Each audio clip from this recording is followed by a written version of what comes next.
Hey everyone, it's Monday after the close. I sent out a trade today and I just wanted to go over my thought process with you. Let's go to the model right here, show you what I did.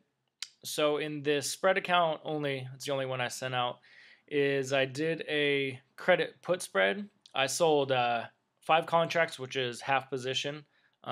This account will only use $5,000 max risk. So I took $2,300 max risk here and sold a 305 310 credit put spread. Stock was around 360 at the time and I got 42 cents for it. I could have got way higher. I was just testing the market. I didn't mean for it to fill, but it did, and I'm fine with it. So let me go through what I'm thinking. And I don't use technical analysis or anything like that, or just look eyeball on a chart and say, it should probably only go down this much, or it should probably go about this high. Anything I do is with options data, because this is real money on the line. People just didn't, put money here or here for no reason. And you just have to decipher why the money's there, how long ago was it put there, etc.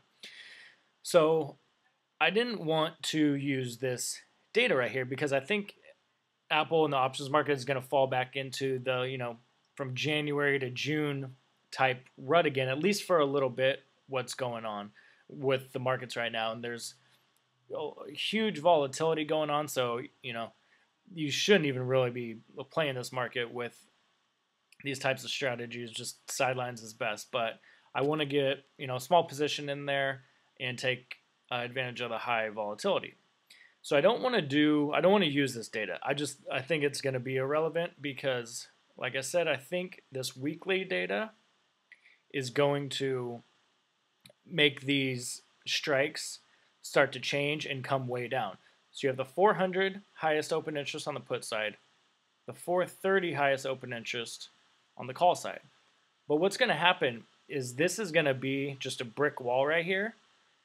And so those strikes are going to shift down. People are going to start, it's going to just keep Apple in this range. And so both those strikes at 400 puts is going to have to come down, and the 430 calls are going to come down to this area.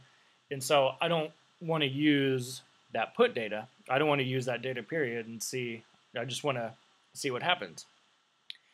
I also don't have any levels to go off of because, like I just said, I'm not going to use random, probably 330, 350, 20, whatever. So then what do? Well, I use what the options market is pricing in, because these are professionals, the market makers, or the market in general is pricing options. And so in a video I have this estimated move calculator.